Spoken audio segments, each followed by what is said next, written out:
of the media to the police cannot be underestimated. Media as information conduit and efficient way to reach wider audience. We are aware that if we are able to effectively deal with the media and yes, coordinate well with them, our messages will go far in as far as maintaining the peace of the state is concerned. The media have access to the public's mind, so in dealing with the media, we look beyond the media or the reporter, because a single reporter in the stadium can speak out to the entire world or to the entire community. Bridge between the police and the public.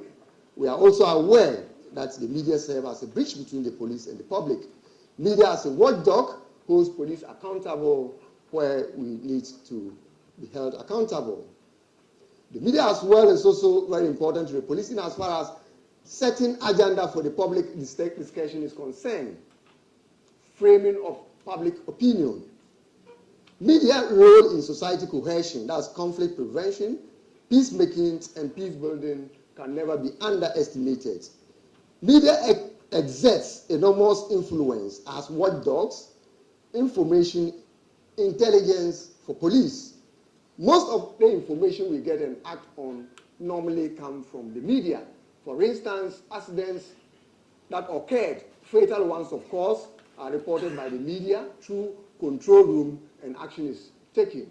There are instances where disasters happen and media is first to report. We pick it from there and take necessary police action.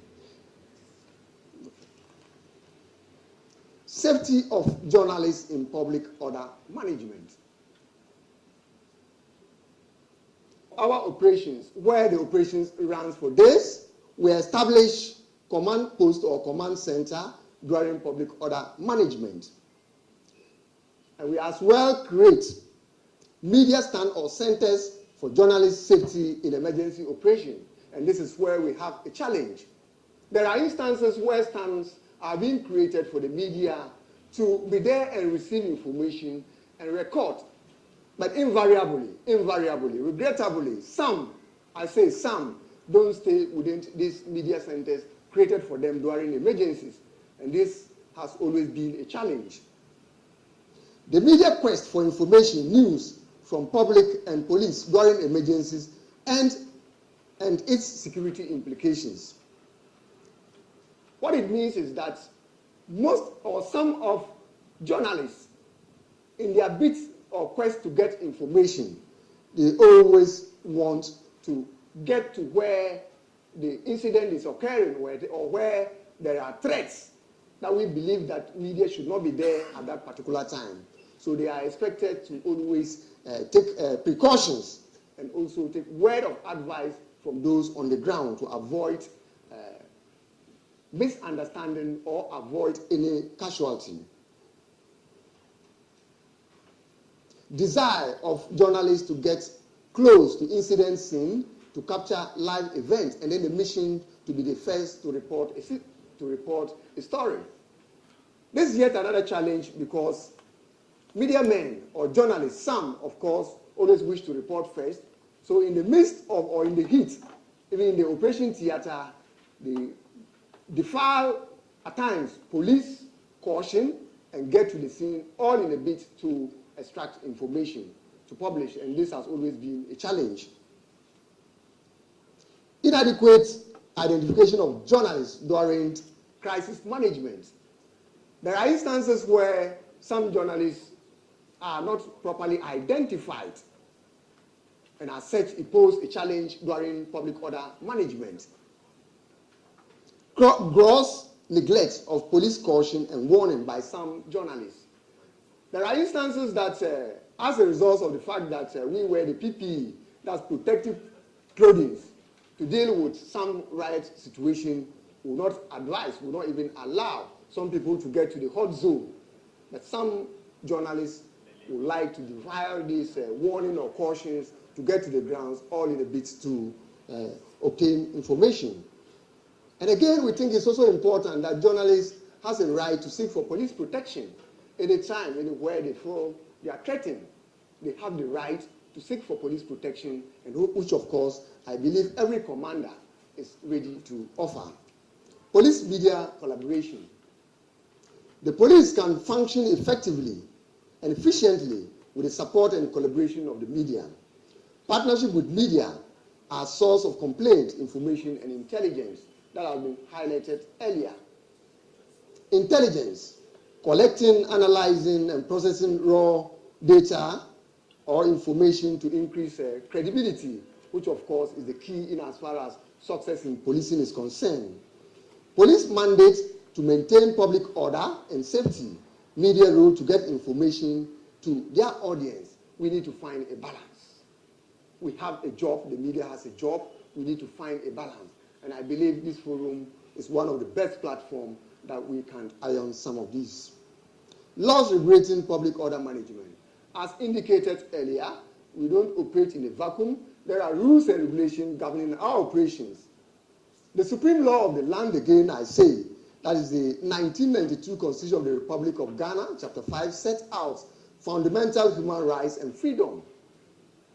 Article 12 sets human rights and freedom shall be respected and upheld by organs of government, including the police.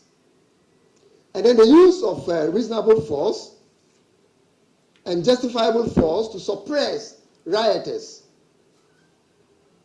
civil disorder, rebellion, or mutinies.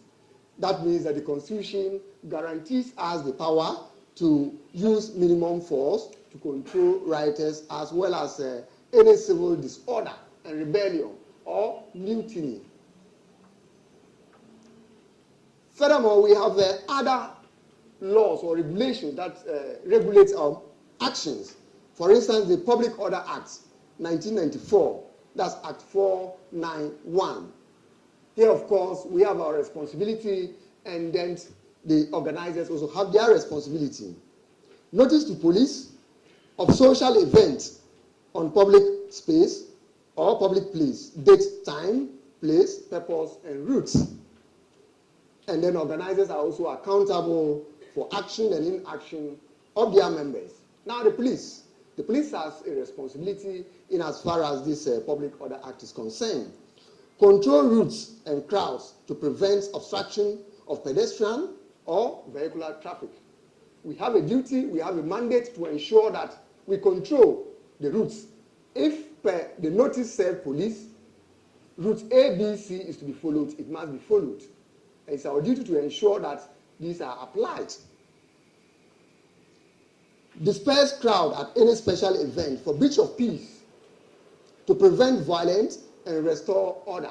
Public Order Act gives us that mandate. Advise on date, venue, time, objective of special events if likely to lead to the breach of peace or compromise with public safety. Penalties, offenses and penalties. Any person who fails to notify police of any special events, take part in any special events, knowing that no notification has been given to the police, act contrary to curfew, manufacture, possesses, or carries arms or ammunition contrary to prohibition, commits an offense and liable on conviction to fine or terms of imprisonment or both. The Criminal and Other Offences Act also has its stake in as far as the laws that gives us backing to control public order is concerned. Let's go.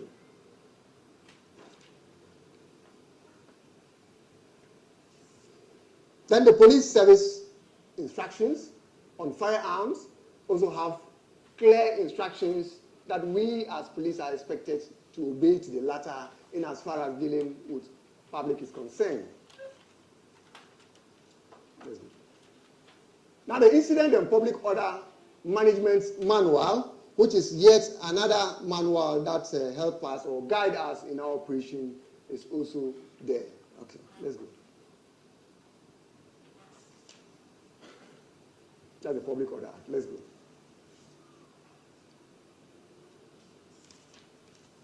Now, principle of justifiable use of force. There are rules that guide us, as indicated earlier, by the acronym PLAN. Any policeman using force is guided by this principle.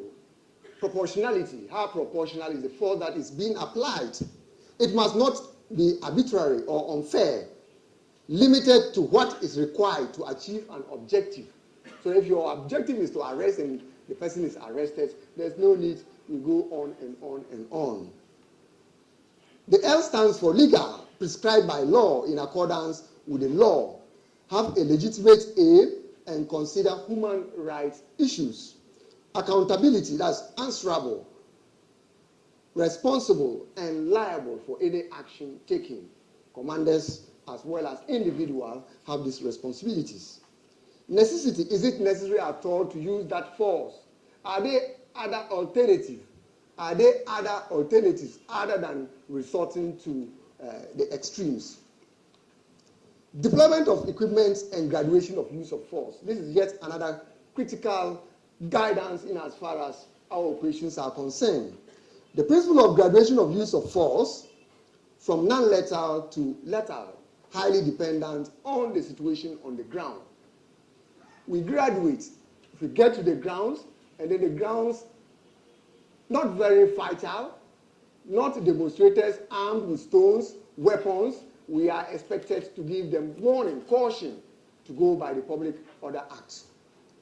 Deployment of equipment is based on prevailing circumstance, level of threat to life, property, and security situation.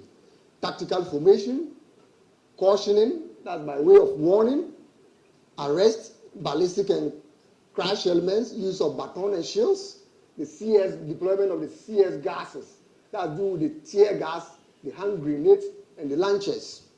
The use of water cannon, dogs, stoppers, then the AK-47, which is normally the last resort. Let's go.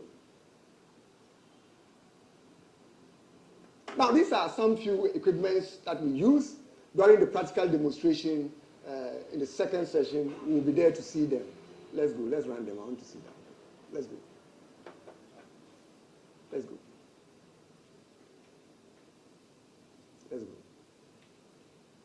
These are all riot control equipments that we deploy based on the situation on the ground, based on what is happening, based on the security situation, and based on the security in as far as threat to life and property is concerned.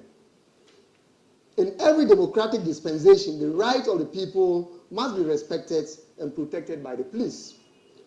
Police to maintain its physical integrity, public safety, and political balance.